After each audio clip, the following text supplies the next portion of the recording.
ভাইরা আমার, এদেশের মুসলমানরা তাদের ধৈর্য, ধর্মীয় সম্প্রীতির ক্ষেত্রে তাদের সহিষ্ণুতার যে পরীক্ষা, এই পরীক্ষায় একবার দুইবার নয়, শত শতবার উত্তীর্ণ হয়েছে।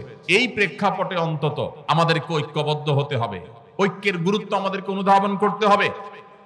আজ ঢাকায় মাননীয় প্রধান উপদেষ্টা মহোদয়ের ডাকে বাংলাদেশের বিভিন্ন ধর্মের নেতৃস্থানীয় ব্যক্তিবর্গ তারা উপস্থিত হয়েছেন। আজকে বসলাম এই জন্য, পরিস্থিতি যা পত্রপত্রিকায় দেখছি, মানুষের মধ্যে দেখছি, মনে অনেকগুলো প্রশ্ন জেগেছে। সেই প্রশ্নগুলোর জবাব খুঁজে পাওয়ার জন্য আপনাদের সঙ্গে বসা। এবং মাননীয় প্রধান উপদেষ্টা মহোদয় আমাদের দেশকে দুর্নাম করবার জন্য, আমাদের প্রিয় মাতৃভূমিকে দুর্নাম করবার জন্য, মুসলমানদের সহনশীলতার যে ঐতিহ্য আছে এই দেশে, সেই ঐতিহ্যকে কালিমা লেপন করবার জন্য যে অপচেষ্টা দেশের বাহির থেকে হচ্ছে, আর দেশের ভেতরে থাকা তাদের যে চক্র আছে, সেই চক্র সেখানে সেই ষড়যন্ত্রের অংশীদার যখন হয়ে যাচ্ছে, এমন একটা কঠিন সময়ে মাননীয় প্রধান উপদেষ্টা ওলামা একরামকে ডেকেছেন। এদিকে আমার আজকে আসুন্নাহ ট্রাস্টে আসার কথা বিকাল 3টায়, যখন রাষ্ট্রের এই গুরুত্বপূর্ণ কাজ, যেখানে আমরা ঐক্যবদ্ধ আছি কিনা এই বার্তাটা দেয়া গুরুত্বপূর্ণ। আমাদের বিষয়ে আমাদের পার্শ্ববর্তী দেশের বিভিন্ন ভুইফোড় গণমাধ্যম, না বলে বলতে হবে বিভিন্ন প্রচার মাধ্যম, বিভিন্ন ইউটিউবার, তারা যখন আমাদের এই প্রিয় স্বদেশ, আমাদের এই প্রিয় ছোট্ট মাতৃভূমি, যে মাতৃভূমিতে আমরা এদেশের মুসলমানরা তাদের ধৈর্য এবং সহনশীলতা দিয়ে তারা এদেশের অন্যান্য ধর্মাবলম্বী ভাইদেরকে, বোনদেরকে আগলে রেখেছেন, তাদেরকে এখানে নিজেদের মতো করে বেড়ে ওঠার পূর্ণ স্বাধীনতা এখানে মুসলমানরা প্রত্যেকে যার যার থেকে দেওয়ার চেষ্টা করে চলেছেন। মুসলমানদের এই ঐতিহ্য, তাদের এই সুনাম, তাদের এই সুন্দর আচরণ, তাদের এই ধর্মীয় সম্প্রীতিকে কালিমা লেপন করার যে চেষ্টা চলছে, সেই চেষ্টাকে নস্যাৎ করবার জন্য, সেই অপচেষ্টাকে নস্যাৎ করবার জন্য, এবং মুসলমানদের মধ্যে যে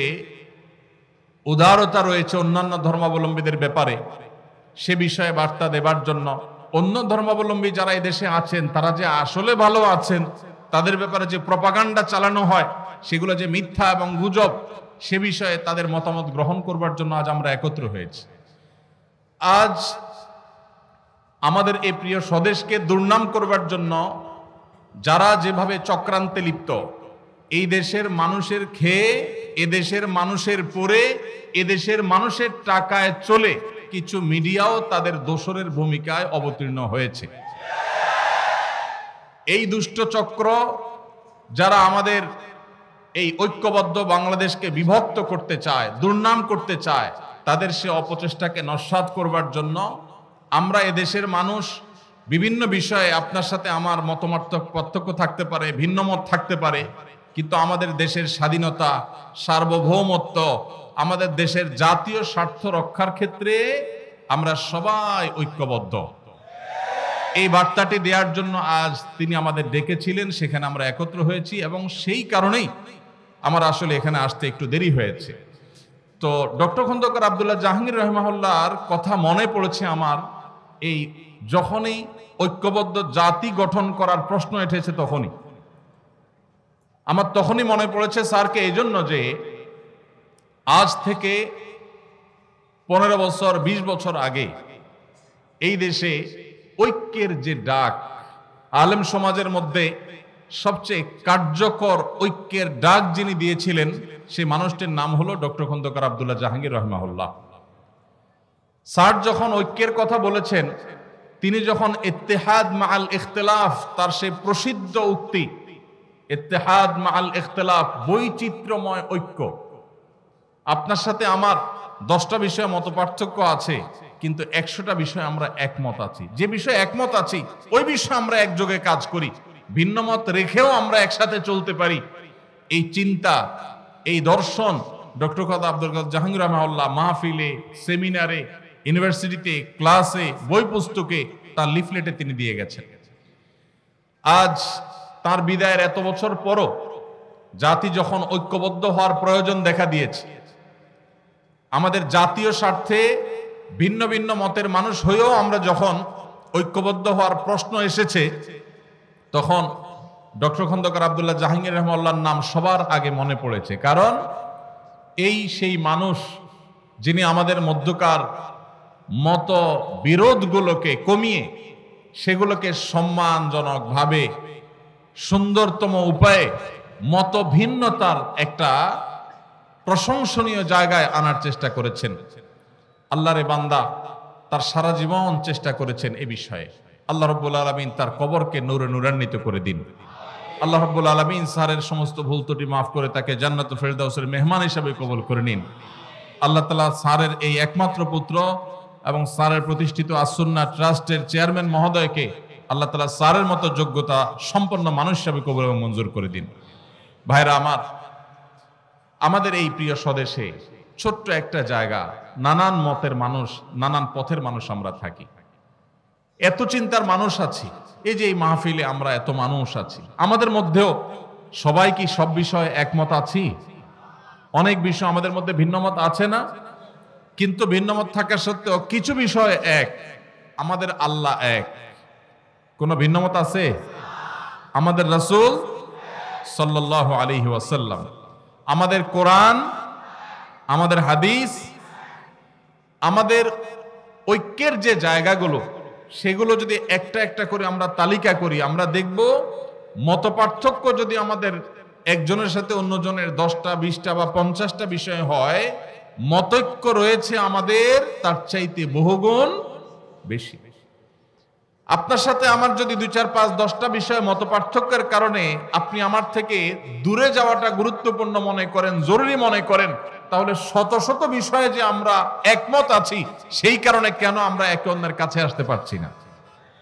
ভাইরা আমার, আজ গোটা পৃথিবীতে আমরা মুসলমানরা যতটা পিছিয়ে আছি, যতটা দুর্বল আছি, বিভিন্ন জায়গায় জায়গায় আজ আমাদের মুসলমানদের উপরে যে নির্যাতন এবং জুলুম চলছে, আমাদের বিরুদ্ধে যে মিথ্যা প্রপাগান্ডা চলছে, সারা পৃথিবীর যেদিকে তাকাবেন সবচেয়ে বেশি মায়ের আমরাই খাচ্ছি, আবার দুর্নামের ভাগীদারও আমাদেরকেই হতে হচ্ছে।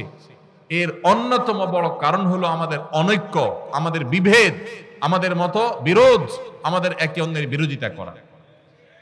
আজ এই প্রেক্ষাপটে অন্তত আমাদেরকে ঐক্যবদ্ধ হতে হবে, ঐক্যের গুরুত্ব আমাদেরকে অনুধাবন করতে হবে। আমাদের ঐক্যের যে ফর্মুলা ডক্টর আব্দুল্লাহ জাহাঙ্গীর রহমাল্লাহ দিয়ে গেছেন, সেটা মূলত তার দেওয়া না। তিনি নিজে এই ফর্মুলা দিয়েছেন কোরআন থেকে, তিনি এই ফর্মুলা দিয়েছেন প্রিয় নবী সাল্লাল্লাহু আলাইহি সাল্লামের হাদিস থেকে। প্রিয় ভাইরা আমার, আজ আমাদের জাতীয় সংকটে যখন আমাদের দেশকে, এদেশের মানুষকে বিশ্ব দরবারে আমাদেরকে অসহিষ্ণু হিসাবে, আমাদের মধ্যে সম্প্রীতির অভাব আছে এই হিসেবে যখন চিত্রায়িত করার অপচেষ্টা করা হচ্ছে, আমরা যারা মুসলমান আছি, সংখ্যায় যারা আমরা এদেশের নাগরিকদের মধ্যে বেশিরভাগ আমরা মুসলমান আছি, আমাদের দায়িত্ব হয়ে গেছে বিশ্বকে দেখিয়ে দেওয়া যে আমরা ভিন্ন মতের মানুষদের প্রতি আমাদের সহিষ্ণুতা, আমাদের ধৈর্যশীলতার যে দৃষ্টান্ত স্থাপন করতে পারি। সভ্য পৃথিবীর বহু দেশ আছে যারা রীতিমতো আমাদেরকে সবক দেয়, সংখ্যালঘুদের অধিকারের কথা স্মরণ করায় দেয়। তাদের চাইতে আল্লাহ তাআলা আমাদেরকে সহিষ্ণুতা, ধৈর্যশীলতার ক্ষেত্রে অন্তত এক ধাপ হলেও এগিয়ে রেখেছেন, আলহামদুলিল্লাহ। আপনারা দেখেছেন বিগত আমলের শেষের দিকে ফরিদপুরের একটা সম্ভবত মসজিদ নির্মাণকে কেন্দ্র করে বা কোন একটা স্থাপনাকে নির্মাণকে কেন্দ্র করে দুজন শ্রমিক, তাদেরকে অন্য ধর্মাবলম্বী একজন তথাকথিত জনপ্রতিনিধি নির্মমভাবে একটা প্রপাগান্ডা ছড়িয়ে গণপিটুনি দিয়ে একরকম তাদেরকে নির্মমভাবে হত্যা করা হলো।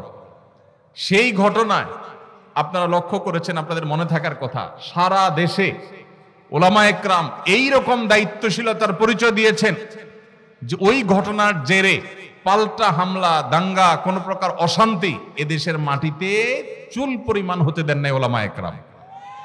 শক্ত হাতে ঢাকা থেকে আমার মনে আছে দায়িত্বশীল ওলামায়ে কেরামের একটার পর একটা প্রতিনিধি দল এসেছেন। তারা স্থানীয় লোকদের সাথে বসেছেন, ভিজিট করেছেন এবং মানুষকে তারা শান্ত রেখেছেন। ওলামা একরাম যদি চুল পরিমাণ একটু ইন্ধন দিয়ে দিতেন তাহলে মেসাকার হয়ে যেত। আপনারা দেখেছেন কয়দিন আগে তরুণ আইনজীবী সাইফুল ইসলাম আলিফকে নির্মমভাবে দিনের আলোতে অত্যন্ত নৃশংসভাবে তাকে হত্যা করা হলো।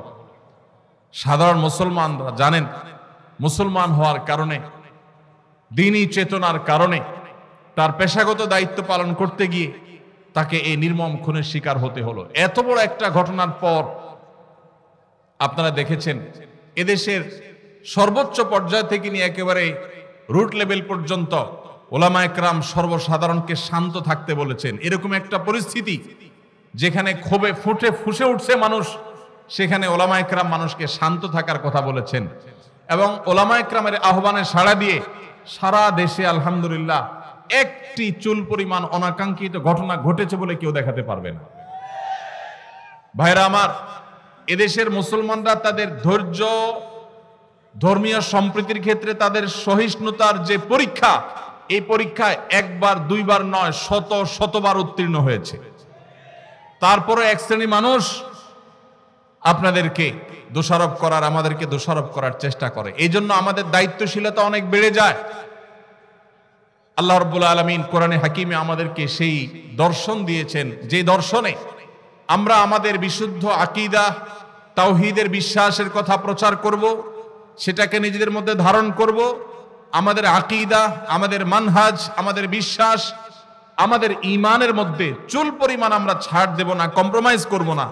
কিন্তু একই সাথে যারা ভিন্ন মত পোষণ করছেন, যারা অন্য ধর্মাবলম্বী আছেন, তাদেরকেও আমাদের আকীদা, আমাদের বিশ্বাস গ্রহণ করতে, ধারণ করতে আমরা বাধ্য করব না। কারণ আমরা সেই ধর্মের অনুসারী যেই ধর্ম বলেছে লা ইকরাহা ফিদ্দীন, লা ইকরাহা ফিদ্দীন। ধর্ম গ্রহণ করার ক্ষেত্রে কোনো বাড়াবাড়ি করা, জবরদস্তি করা যাবে, কোনো জবরদস্তি করে কাউকে কোনো ধর্ম গ্রহণ করানো যাবে না। ইউ টার্ন ওয়াজ মিডিয়া, ঘুরে দাঁড়ানোর অঙ্গীকার।